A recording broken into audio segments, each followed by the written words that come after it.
우리 찬송가 183장 찬송하겠습니다. 찬송가 183장.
이제 시간이 되었으므로 우리 마음을 조용히 정돈하시고 함께 묵도하심으로 예배를 시작하겠습니다.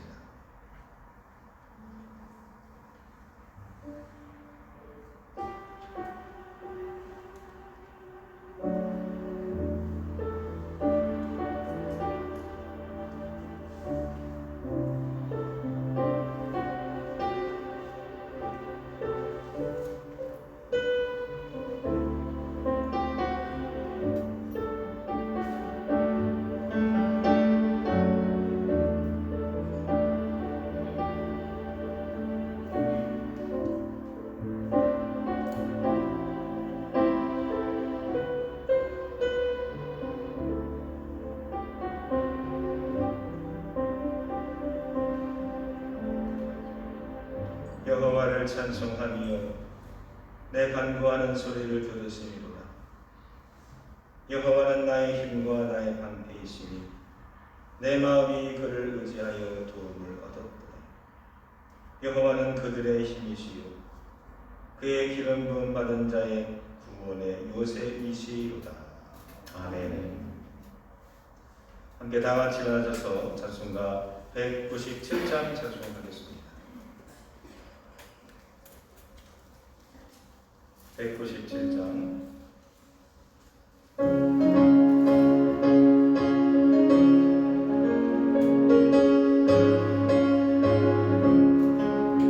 은혜가 풍성한 하나님은 믿는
교동문 71번 다 같이 교독하겠습니다.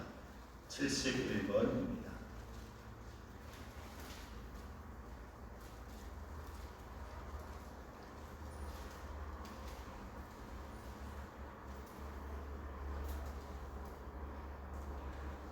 오호라 너희 목마른 자들아 물로 나오라. 돈 없는 자도 오라.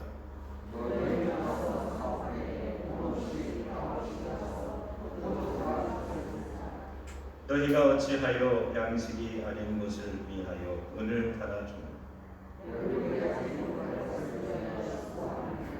내게 듣고 들을지어다. 그리하면 너희가 좋은 것을 먹을 것이며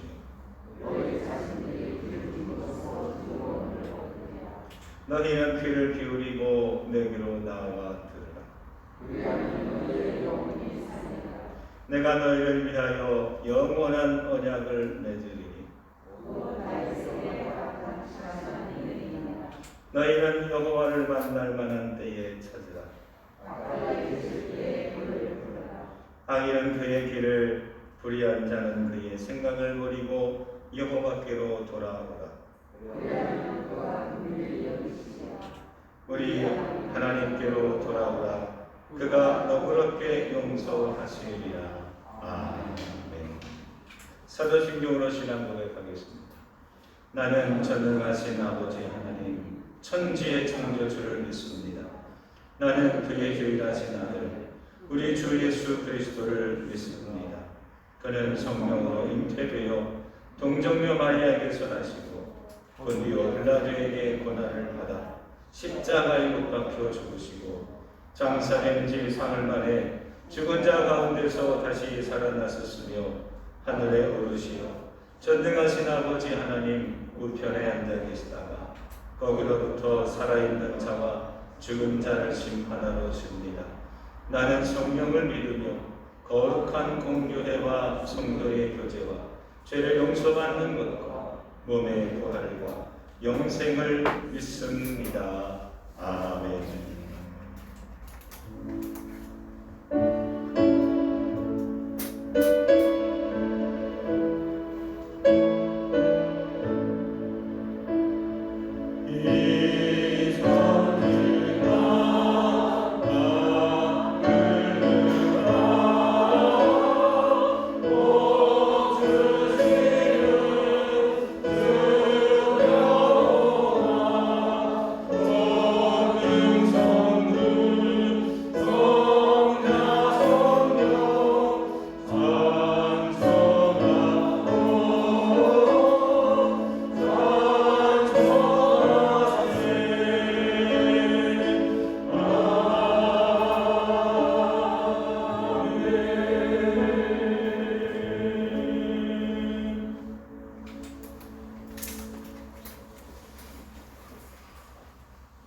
이 시간 다 함께 우리 기도하기를 원합니다. 자, 눈을 감으시고요. 한번 우리가 손을 한번 어깨 위로 한번 두 손을 한번 올려주시기 바랍니다. 눈을 감고 이 시간 우리 함께 합심하여 기도하기를 원합니다. 기도할 때 어떻게 기도하느냐? 생각나는 대로 기도하지 마시고 오늘 내가 하나님의 말씀을 통해서 얻고 싶은 나의 삶의 기도 제목이 있으면 구체적으로 한번 기도해 보세요. 우리가 말씀을 그냥 들으면 무슨 말씀인지 모릅니다. 하지만 내가 간절히 정말 이 시간 갈급하고 그리고 해결받기를 원하는 나의 문제를 놓고 기도하면 말씀을 들으면 하나님은 응답해 주십니다. 이 시간 함께 우리 합심하여 소리는 크게 내지 마시고요. 함께 합심하여 우리 먼저 기도하겠습니다. 함께 합심하여 기도하겠습니다. 은혜가 많으신 하나님 아버지 감사합니다. 오늘 하나님 말씀 앞에 서게 해주시니 감사합니다. 때로는 힘들고 고난을 두고 아버지 걱정과 근심 가운데 아버지가 힘살 때가 여럿이 있습니다. 오늘도 그렇고 지금 이 순간도 그렇습니다. 하나님 우리 마음속에 있는 두려움을 원하여 주시옵시고 세상이 줄 수 없는 주님만이 주시는 참된 기쁨과 평안으로 아버지 안식을 찾는 시간을 주시도록 도와 주시옵소서. 꽉 막힌 우리 인생에 길을 열어 주시옵소서. 답답한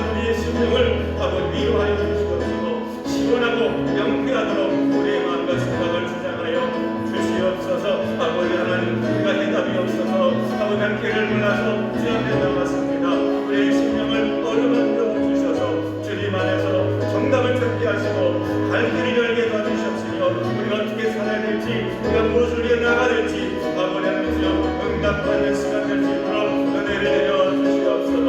하나님 하늘 문을 열어 주시옵소서.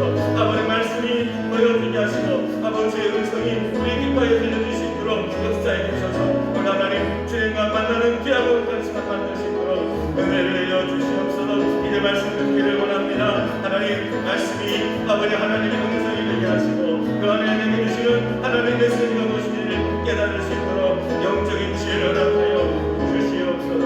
주님 감사합니다. 예수님의 이름으로 기도합니다.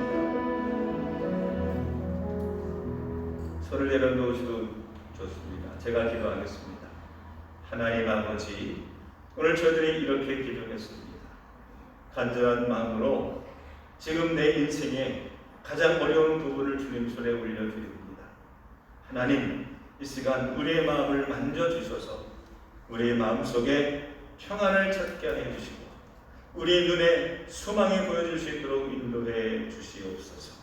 이제 우리의 귀를 열어 말씀을 듣기를 원합니다. 말씀이 살아있는 하나님의 음성이 되게 하여 주셔서 그 말씀이 하나도 땅에 버림받지 않게 하시고 내 마음밭에 떨어져 30배, 60배, 100배의 열매를 거둘 수 있도록 응답하여 주시옵소서. 예수님 이름으로 기도합니다. 아멘.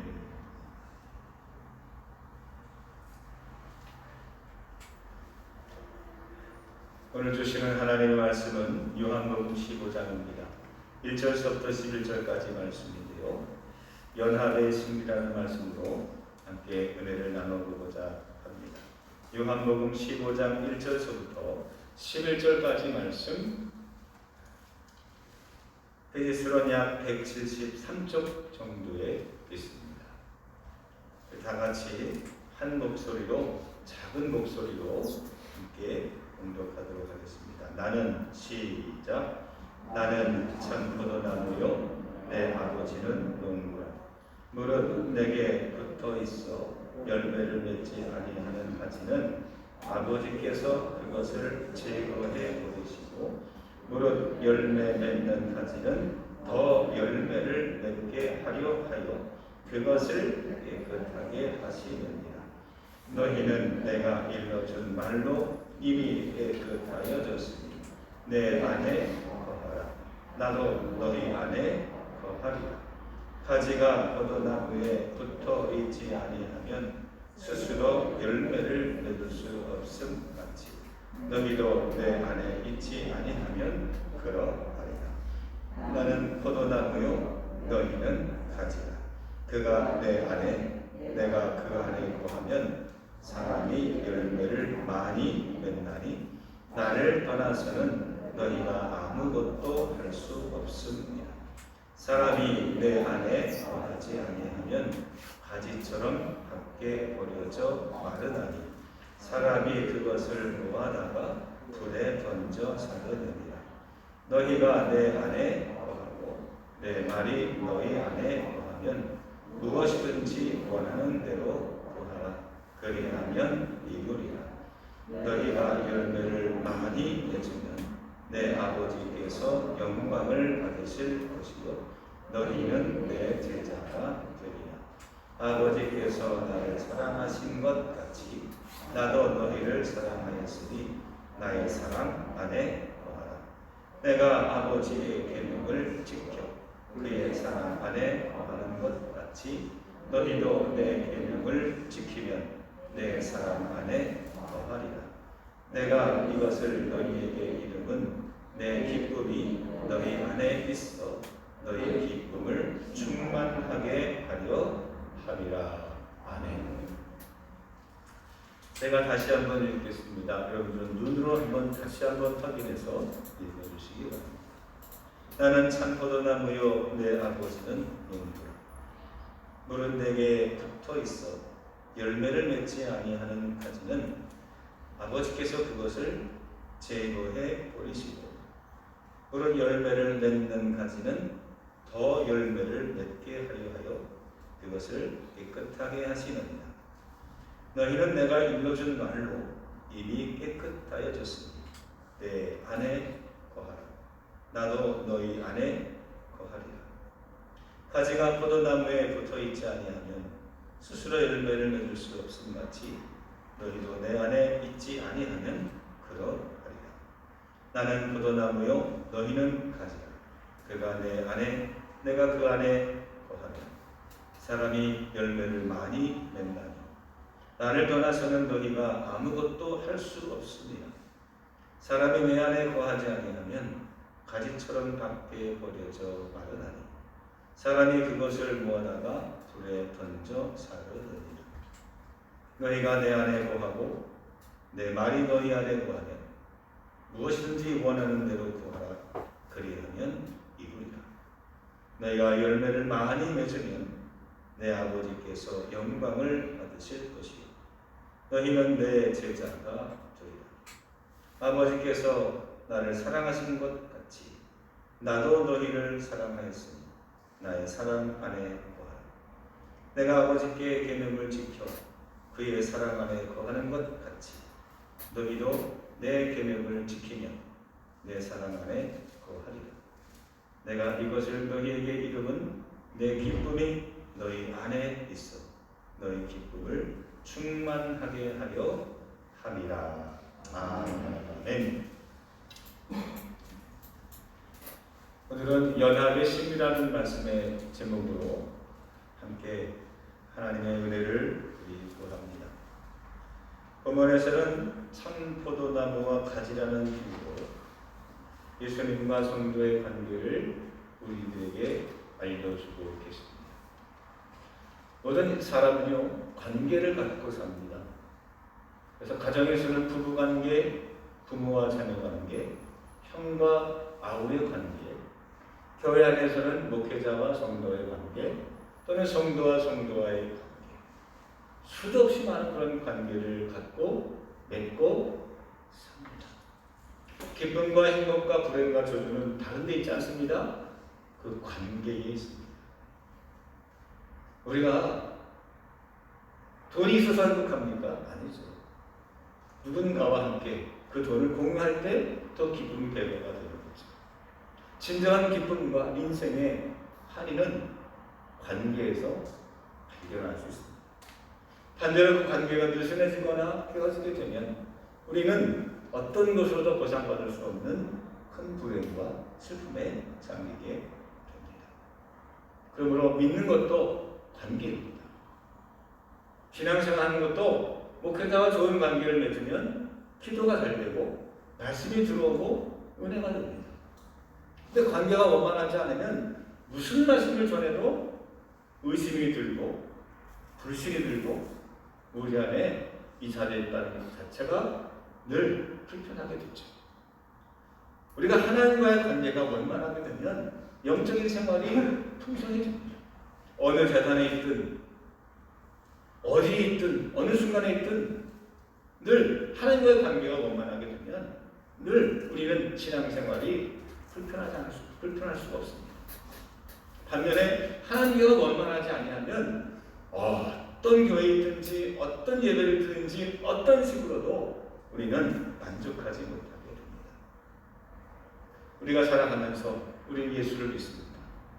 예수님과 여러분들은 어떤 관계에 있으십니까? 주님과 관계가 원만하십니까? 주님 말씀하실 때 그 말씀이 새롭고 늘 신뢰스럽고 늘 감사하고 감격에 벅차 은혜가 철철 넘치십니까?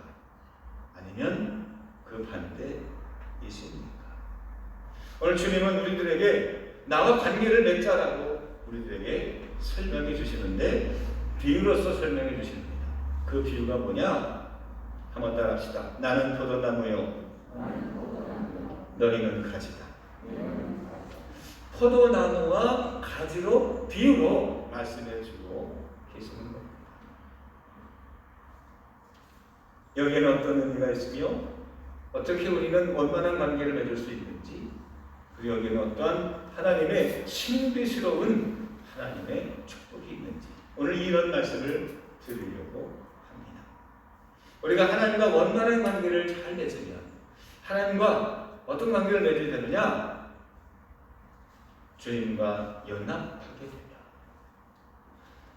연합이라는 말을 좀 깊이 한 줄 동안 생각하기로 했습니다. 연합. 주님과 우리가 어떤 관계가 되느냐? 한 몸을 이룬다? 그것도 맞아요. 오늘 성경에 의하면 이렇게 주님은 표현하고 있습니다.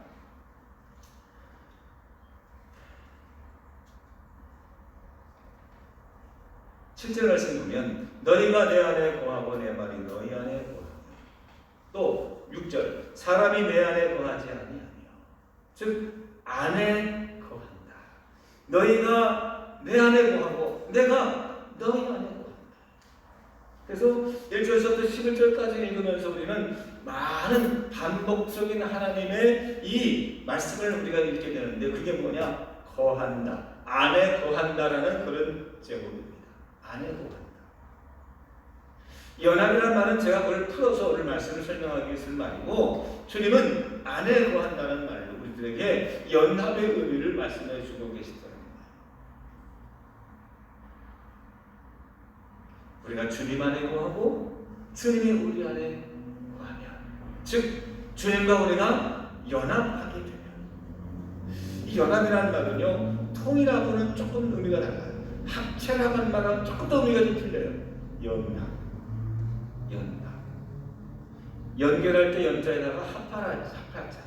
그래서 합체라는 것은 몸이 하나가 된다, 딱 차처럼 딱 합체가 됐다, 이런 뜻이고, 연합이라는 것은 어떤 의미가 있냐면은 같이 붙어 있는데 서로 교제하는 거예요. 서로 왔다 갔다 하는 뭔가가 있어요.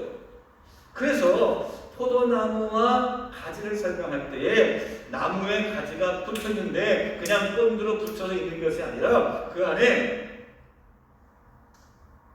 물과 양분이 오고 가면서, 또 입에서 방향성을 하는 그 산소가 가지를 통해서 줄기에 들어가서 뿌리를 들어가서 이렇게 그 나무와 가지와 뿌리가 온 나무가 다 사는 것처럼 유기체적인 연결되어 있는 것을 뭐라고 표현하느냐? 연합이라고 한다. 그러므로 우리가 주님과 그냥 여기에 몸만 와 있는 것이 아니라 보이지 않는 교류가 있어야 돼요. 저하고도 마찬가지입니다. 목회자와 저하고 뭔가 연결이 되어야 돼요. 주고받는 게 있어야 돼요.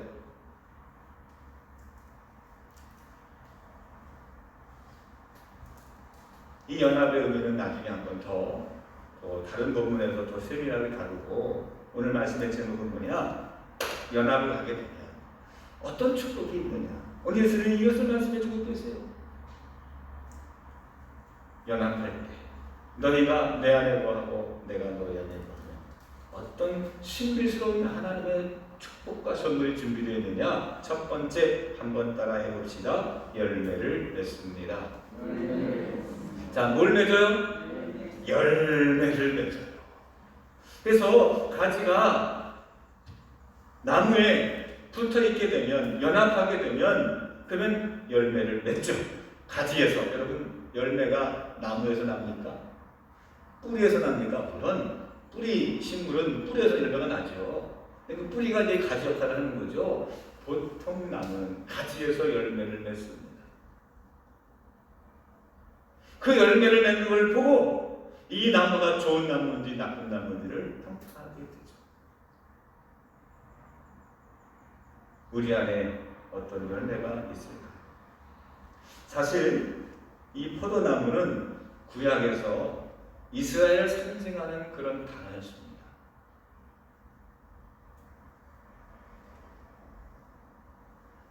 동그라미 2번에 보시면 호세아 10장 1절에 있는 말씀입니다. 이스라엘은 열매 맺는 무성한 포도나무다. 그 열매가 많을수록 재단을 많게 하며 그 땅이 번영할수록 주상을 아름답게 하리라 했습니다. 이스라엘 민족을 가리키는 단어가 포도나무였어요. 하나님께서 종살이하고 있는 이스라엘 민족을 어떤 제대로 된 문명도 없고 기대도 할 수 없는 이 나그네와 같은 이스라엘 민족을 오직 주님의 사랑으로 택하소서. 주님께서 하나님의 거룩한 선민, 선택된 백성으로 하나님이 이스라엘 민족을 삼으셨어요. 삼으실 때 왜 삼으셨을까요? 마치 농부가 작은 그 포도나무 가지를 하나 묘목을 심는 것처럼 그 작은 포도나무에서 뭘 바라겠습니까? 그 나무에서 어떤 제목을 구하겠습니까? 아니면 관상용으로 포도나무를 바라보겠습니까? 포도나무를 심는 오직 이유는 열매예요.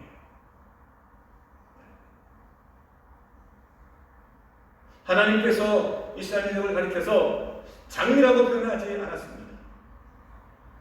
아니면 소나무라고 표현하지 않았습니다. 왜? 열매를 맺는 포도나무라고 비유하시는 것은 우리 안에서 뭔가 열매를 하나님께서 기대하고 계시는 농부처럼 우리를 지금 열매를 바라보고 계신다는 거예요. 제가 결론 부분에 가서 이야기했지만 우리 안에는 어떤 열매가 있을까요? 내가 가지가 번성하고 가지가 많고 이게 중요한 게 아니라 하나님이 기뻐하시는 열매를 맺는 우리의 삶, 하나님이 원하시고 기대하시는, 하나님이 지금 기다리고 계시는 아름다운 열매를 맺는 우리 드림교회. 그 열매를 맺기 위해서는 주님과 연결되어야 되고 주님과 연합되어야 되고 주님과 유기적인 그런 오고 가는 것이 있어야 된다는 겁니다.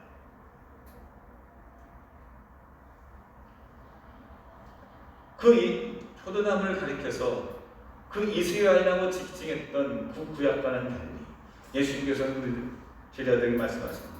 내가 포도나무다. 이 말은 뭡니까? 나를 보고 배워라 이거예요.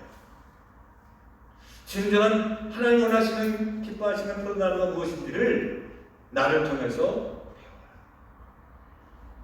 너희는 그 포도나무에 붙어있는 가지다. 더 구체적으로 우리에게 설명해 주신 것입니다. 반면에 우리가 그 열매를 맺지 못한다고 한다면 주님은 우리에게 이렇게 경고하십니다. 하나님의 심판이 날 것을.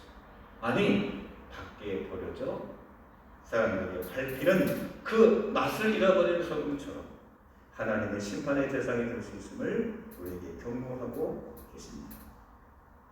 마태복음 7장 18절 19절에 보면 동그라미 4번입니다. 좋은 나무가 나쁜 열매를 맺을 수 없고 못된 나무가 아름다운 열매를 맺을 수 없느니라. 아름다운 열매를 맺지 아니하는 나무마다 찍혀 불에 던져지느니라. 우리 운명은 어디 달려 있습니까? 얼마나 가지가 많으냐가 중요하지 않습니다. 아름다운 열매를 맺느냐 맺지 못하느냐. 근데 어떻게 열매를 맺을 수 있습니까? 주님과 온전히 연합되어 있습니다. 단순히 몸만 붙어 있는 것이 아니라 연합, 너희가 내 안에 거하고 내가 너희 안에 거하는 연합을 이루고 있는. 주님과 하나가 되면, 주님과 온전히 하나가 되면 열매를 맺습니다. 하나님이 기뻐하시는 열매. 밖에 버려져 밟히는 것이 아니라 불에 던져 사라지는 것이 아니라 기쁘시고 기뻐하시고 더 다듬어 주시고 더 사랑해 주시는 좋은 나무, 좋은 열매를 맺는 좋은 포도나무로 우리를 아껴주시더라는 거예요. 사랑하는 성도 여러분, 여러분들 안에서 아름다운 열매가 맺어지게 되기를 주님의 이름으로 축원합니다.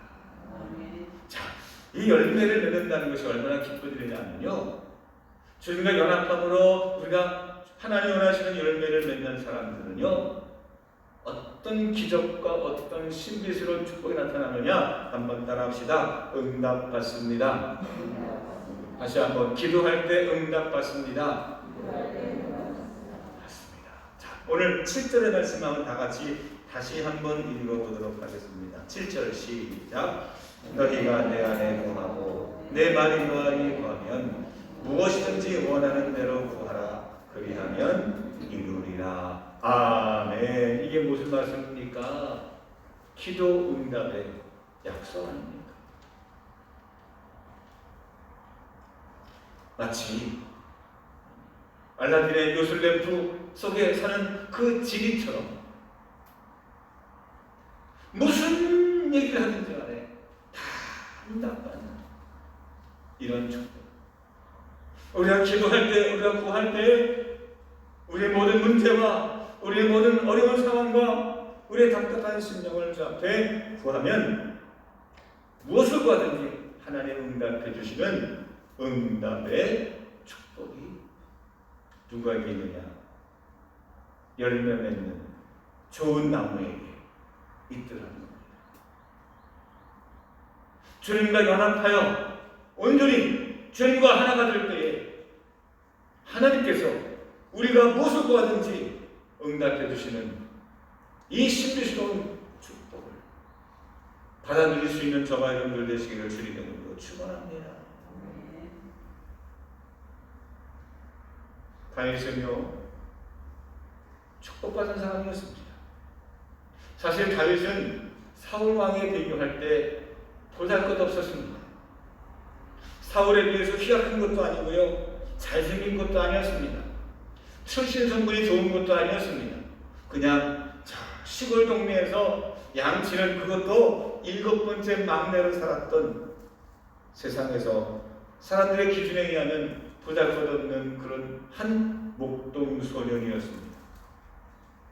근데 그 소년 시골뜨기 다윗이 한 나라의 왕이 되었고 전무후무하게 이스라엘 모든 사람들이 다 바라보고 흠모하는 신앙의 대상이 될 수 있었던 까닭은 어디 있을까요?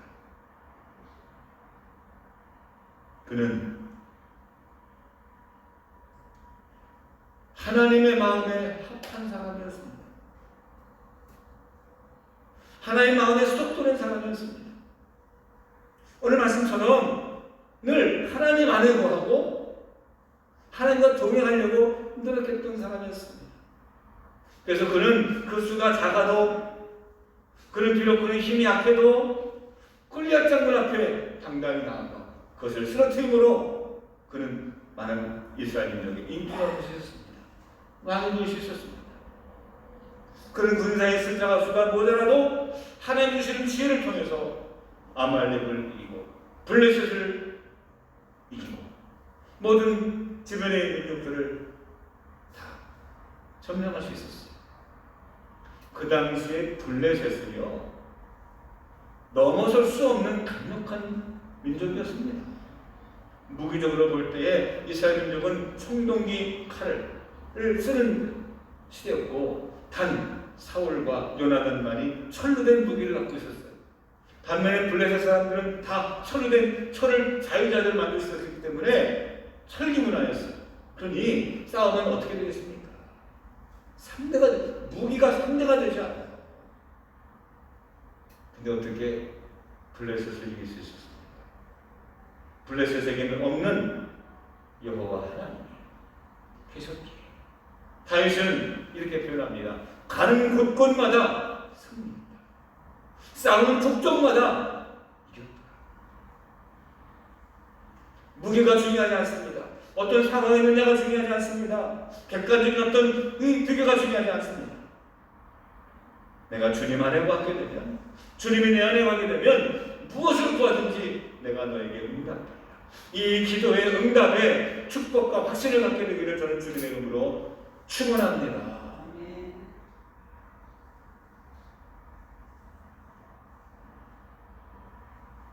반면에 우리가 그럼에도 불구하고 응답받지 못하는 이유는 어디에 있습니까? 야고보서는 우리들에게 이렇게 아주 간단하게 설명하고 있습니다. 한번 읽어봅시다. 동그라미 6번 야고보서 4장 2절에 있는 말씀 중요하니까 한번 같이 읽을게요. 너희는 시작. 너희는 욕심을 내어도 얻지 못하여 살인하며 쥐게 하여도 능히 취하지 못함으로 다투고 싸우는도다. 너희가 얻지 못함은 구하지 아니하기 때문이에요. 뭐하지 아니하기 때문이요? 구하지 아니하기 때문이에요. 한마디로 묻습니다. 구하지 않기 때문입니다. 바라는 것하고요, 소원하고 구하는 건 틀려요.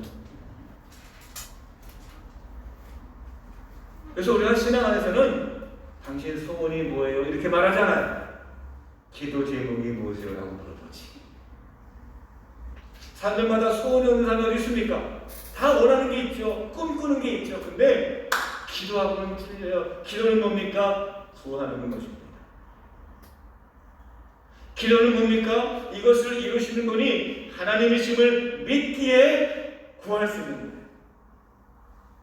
이것을 이루시는 분은 하나님이라고 하는 이 믿음과 깨달음과 그리고 온전히 주님께 맡기는 나의 결단이 없이는 구하지 못해요.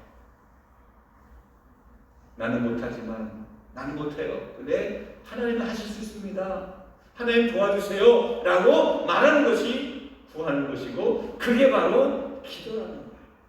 그러므로 기도는 소원 성취하는 게 아니에요. 내 소원 이루는 게 아니에요.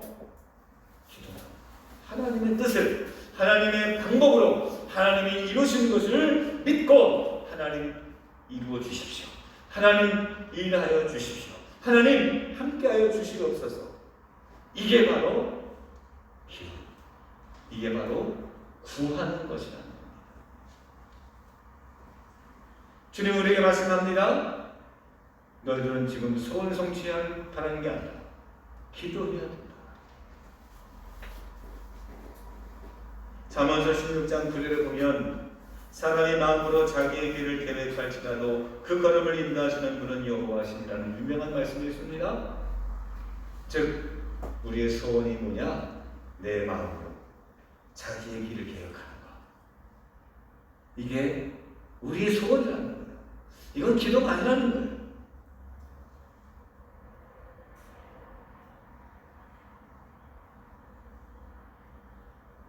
야고보서 제가 쓰지 않았지만 야고보서 4장 3절에 그 다음 절에 보면 이런 말씀이 있습니다. 구하여도 받지 못함은 정욕으로 쓰려고 잘못 구하기 때문이다. 잘못 구하는 게 뭐예요? 소원을 이뤘다는 거예요. 자기 쓰려고, 자기 이익을 위해서요. 그러므로 하나님 앞에 기도한다는 것은 무엇입니까? 내가 계획하고 나의 기쁨이 아니라 하나님이 이루시고 하나님이 기뻐하시고 하나님이 원하시는 그 뜻을 하나님께서 이루어주시기를 맡기고 구하는 게 바로 기도랍니다. 그 기도를 하나님 응답해 주세요. 혹시 내 욕심을 따라 내 만족을 위해서 난 혹시 내 소원을 하나님께 강요하고 있지는 않습니까? 우리가 조금 바꿔본다면, 제대로 기도해 본다면, 내 뜻이 아니라 하나님이 기뻐하시는 것, 내가 하는 것이 아니라 하나님이 하시는 것을, 내 영광이 아니라 하나님의 영광을 위해서 하나님이 일하여 주시옵소서. 이렇게 제대로 기도한다면 하나님께서 응답하지 아니하시겠습니까? 하나님 응답하시면요 놀라운 일이 벌어지게 됩니다. 어느 글을 읽게 됐습니다. 그 길의 제목은 내 크레파스는 8가지 색이라는 제목이었어요. 이게 뭔가 하더니 자기가 아주 어렸을 때 학교 갔는데 미술 시간이었는데 그 미술 시간에 이렇게 그림을 그리는데 옆에 짝꿍은 36색 이 큰 크레파스를 가져왔는데 자기는 돈이 없어서 가난해서 엄마가 겨우 마련해준 8가지 색밖에 없었다는 거예요. 빨주, 노초, 파남, 뭐 하나 뭐였지? 하얀색인가요? 그런 8개 색이었다는 거예요. 그래서 너무 창피하고 분하더래. 옆에 친구가 말해 그냥 분홍색을 팍 칠하면, 보라색을 칠하면 나도 그 색깔 좀 칠하고 싶은데 못하는 거야. 어린 가슴이 얼마나 한이 맺혔을까. 우리가 어른의 입장에서 본다면 그까짓 것도 아무 생각 없이 이렇게 말하지 모르지만, 어릴 때는요 작은 것 하나에 기뻐하고 작은 것 때문에 실망하고 막 그런다고요. 그래서 이 어린아이가 하나님께 기도했대요. 하나님, 나도 보라색을 좀 칠하고 싶은데 보라색을 좀 칠하게 해주세요. 근데 무슨 생각이 들었는지, 뭐 이렇게 색깔이 없어서 그냥 보라색에 제일 가까운 파란색을 칠했는데, 이게 마음에 안 들더래. 너무 차가워 보이고 예쁘지도 않고. 근데 너무 차가우니까 여기다가 좀 따뜻한 색을 입히자. 그래서 거기다 빨간색을 좀 입혔대. 그랬더니 신비스럽게 보라색이 나왔다. 조금은 파랗고 조금은 빨갛고 이게 어우러지면서 여기는 거야. 그래서 그 다음부터는 그 다음 미술 시간에는 이제 수채화를 그리는데 또 응용을 한 거예요. 이번에는 그냥 파란 색깔이 아니라 거기에다가 흰 물감을 넣었더니 그 파란색이 기가 막힌 파란색이 됐는데, 선생님 와가지고는 야, 너 어떻게 이 색깔 만들었니? 그렇게 칭찬하더라. 너 미술 공부했니? 미술학원 다녔니? 뭐라고 그러는 거예요?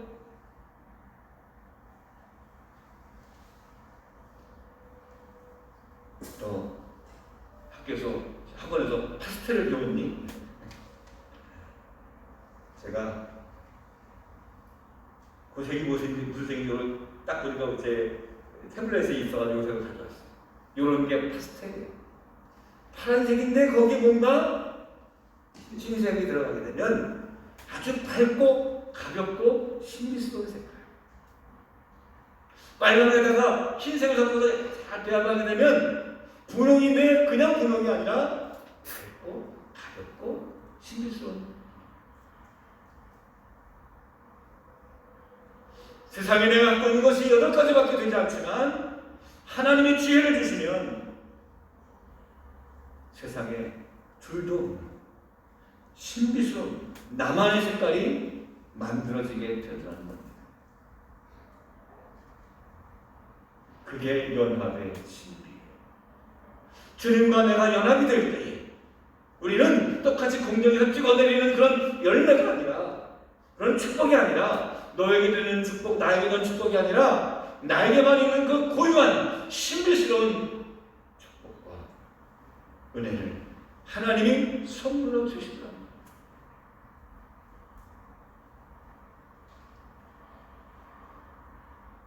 우리는 주님과 연합할 때 열매를 맺게 하십니다.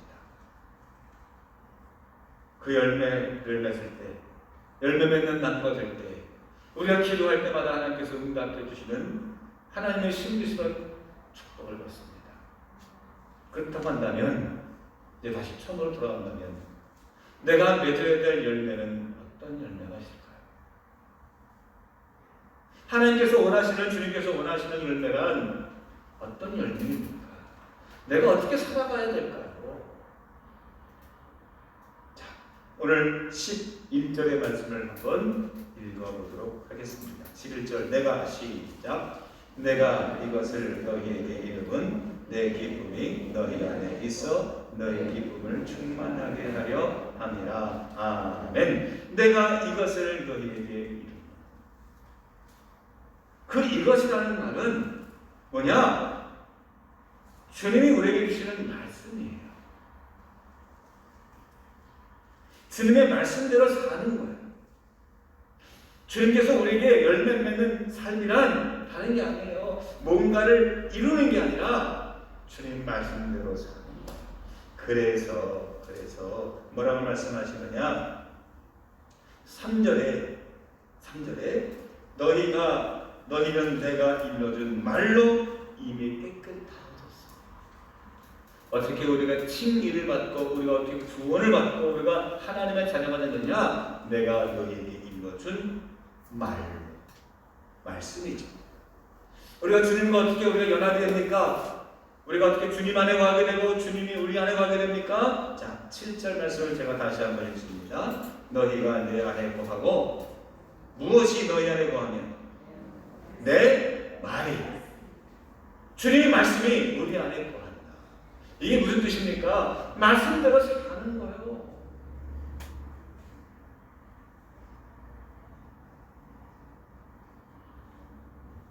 주님 말씀대로 산다는 것은 우리를 억압하거나 우리를 부정하게 하거나 우리를 통제한다는 의미가 아니에요. 야, 너들 내 말 잘 들어? 그런 의미가 아니라는 거예요. 마치 우리가 고속도로 운전을 하고 가게 되면 교통법 위반하고 경찰관 무시하고 신호 무시하고 그냥 내 마음대로 그냥 밟을 대로 팍 밟으면 그러면 숙취할 것 같고 그러면 그냥 인생이 짜릿짜릿한 말이에요. 그 짜릿한 기분이 있을 것 같고 그러잖아요. 근데 오히려 지킬 걸 다 지키면서 이렇게 사람들 다 먼저 말하고 그 창문 열어놓고 이 루프 있으면 뭐 열어놓고 말해요. 따뜻한 햇빛을 맞으며 시원한 바람을 맞으며 뭔가 먼저 가려고 하는 그런 욕심이 아니라 다 이렇게 양보하고 싹 할 때 그 주시는 평안, 안심, 기쁨, 안전하면서도 세상에 줄 수 없는 그런 뼛속까지 정화되는 그런 느낌. 이게 진정한 안식이 아닐까. 우리가 휴가를 가면 옛날에는 다 이렇게 휴가 갔어요.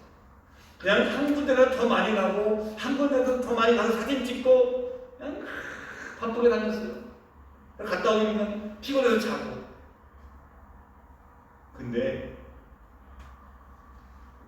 어떤 사람들은 어디 돌아다니지 않고 한 군데 가서 그냥 3박 4일 내내 거기서 그냥 늦게 자고 늦게 일어나고 먹고 쉬고 그냥 바다 보고 누워 있고 그러다가 와. 뭐가 진정한 휴식인지, 뭐가 진정한 휴가인지. 시편 19편 8절에 동그라미 8번입니다. 다윗은 우리에게 진정한 평안이 무엇인지를 우리에게 이렇게 설명합니다. 여호와의 교훈은, 제 말씀이죠, 정직하여 무엇을 기쁘게 하고 마음을 기쁘게 하고, 여호와의 계명은 순결하여 눈을 밝게 하시는도다. 마음이 기쁘고 눈이 밝아져야. 그래서 그동안 보지 못했던 것들을 보게 하고 그동안 알 수 없었던 것들이 깨달아지게 되고. 말씀을 정리합니다. 주님의 명령은 정말 간단합니다. 그리스도 안에 거하고 그 사랑을 실천하는 것입니다. 여러분, 하나님의 말씀을 오늘도 기대함을 갖고 한번 지키며 살아봅시다. 구속이나 억지로 하거나 발굴을 못하면 큰일 나지 이런 두려움이 아니라 그 말씀을 통해서 주님 주시는 아름다운 열매를 맺고 기도할 때마다 하나님께서 응답해 주시는 그런 은혜와 축복과 감동을 맛보며 살고 누리며 사는 그 연합 안에 주님과의 그 연합을 통해서 하나님 주시는 신비스러운 축복을 날마다 이루며 사시는 참 그리스도인데, 참 포도나무와 같은 예수 그리스도를 닮은 이 시대의 포도나무가 되시기를 주님 이름으로 축원합니다. 기도하겠습니다. 사랑이 많으신 하나님, 그리고 우리에게 말씀하시는 주님, 그 말씀 앞에 저희들이 작은 참 포도나무 되기를 원합니다. 우리에서 아름다운 열매를 맺게 하여 주시고, 우리가 기도할 때마다 하나님께서 응답해 주시는 놀라운 기적들이 나타나게 하십니다. 그리고 무엇보다도 하나님 기뻐하시는 좋은 나무, 또 좋은 가정, 좋은 교회, 또 좋은 이 사회를 만들어가는 하나님의 일꾼이 될 수 있도록 도와주옵소서. 예수의 이름으로 축복하며 기도합니다. 아멘. 찬송가 220장입니다. 220장 찬송하면서 예물을 올리겠습니다.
감사합니다. 하나님의 말씀대로 살기를 원합니다.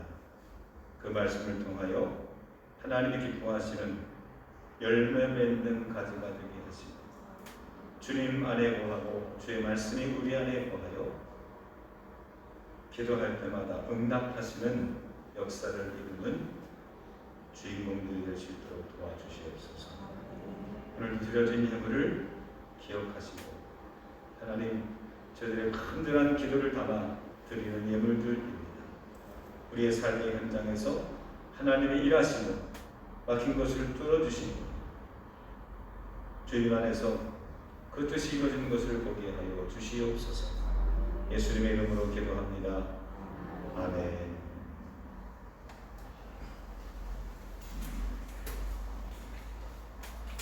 특별한 강조 말씀은 없고요. 교회 오시다 보면 교회 입구가 새롭게 이렇게 바뀐 것을 경험하게 되셨을 겁니다. 우리 도로가 우리 교회 쪽으로 이렇게 들어와서 이렇게 구부러져서 이렇게 지금 공사가 진행되고 있는 것 같아요.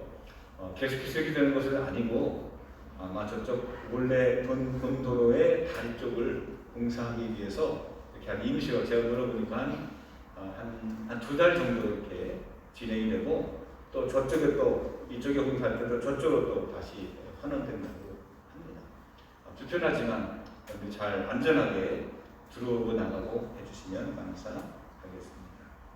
다 같이 일어나시면서 자 우리 옆에 분들과 함께 반갑습니다. 환영합니다. 감사합니다. 할렐루야. 감사합니다. 감사합니다.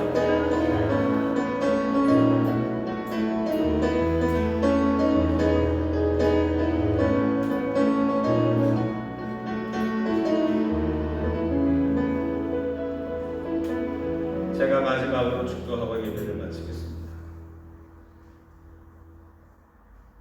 하나님, 주님의 도우심이 간절히 필요합니다. 우리의 계획이 아닌 하나님의 계획이 있다.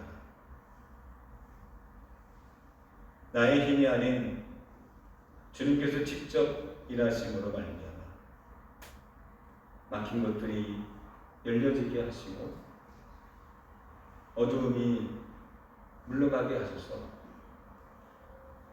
우리 주변에서 하나님의 일하심, 하나님의 나라가 이루어지기를 원합니다.